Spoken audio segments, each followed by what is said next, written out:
Adidas presentó su tecnología Boost. Morata, Filipe Luis y Chema Martínez fueron los encargados de posar con la nueva gama de zapatillas y después los futbolistas analizaron la actualidad de sus equipos.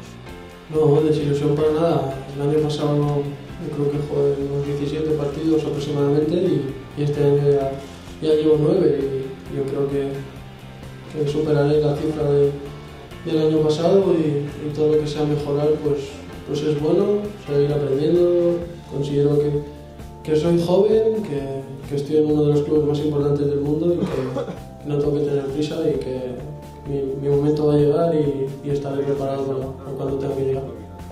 Bueno, la verdad que me veo trabajando bien, como todos mis compañeros, con muchas ganas como siempre y pues, con muchas ganas de que vayan llegando los partidos y que pues, pueda seguir disfrutando de la afición de este club y con muchas ganas de jugar otra vez.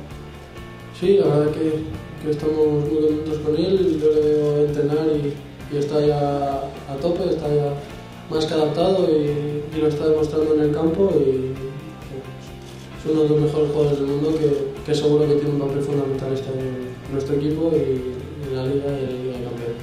El principal objetivo es ganar el Villarreal. Si conoces el míster, pues lo único que hace principalmente cuando llega, por ejemplo, uno jugaba ayer y llega hoy al entrenamiento, lo primero que hace es hablar del Villarreal. Ir a la selección brasileña para mí es lo máximo que pasa en la carrera. Tengo que trabajar mucho más para conseguir volver. Ahora mismo está yendo Marcelo y Mafia, que los dos son muy amigos míos, grandes futbolistas los dos.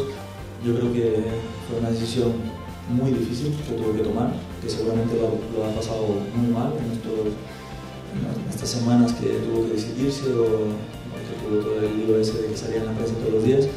Y además yo estaba a su lado y le acompañaba y no ha sido fácil.